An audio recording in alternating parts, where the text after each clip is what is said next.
And I think there is often a big conflict between what is pragmatic and what is virtuous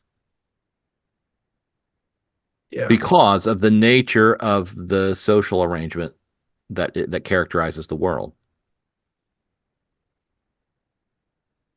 Kind of my main one of my main problems with the Christian nationalist movement, because I'm a Christian, I'm conservative, and I don't want to get into necessarily politics, but there seemed to be a very pragmatic and kind of almost destructive desire.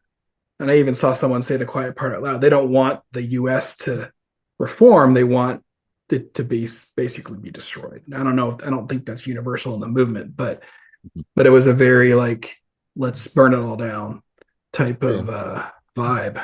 It was almost explicitly saying that.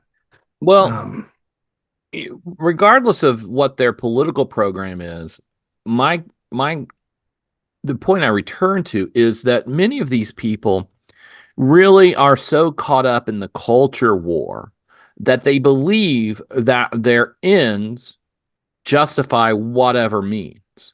And so their behavior online, for example, is often atrocious, and they justify it because they're in a war, and anyone, even people who are also conservative Christians, who in any way opposes or slows them down or critiques them, is an enemy, and you can do whatever you want to your enemies because your end goal is so uh, noble.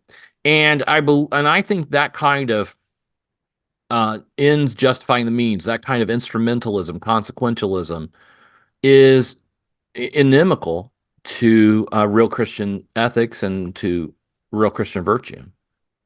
Right? That Christian yeah, virtue says you live out your principle, you live out the moral reality, regardless of this, to a certain degree, to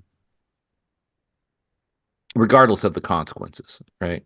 right. And now there's more to say about that, and it's complicated, but that I think that is what those guys believe, that their Yeah. behavior is justified because their ends are noble.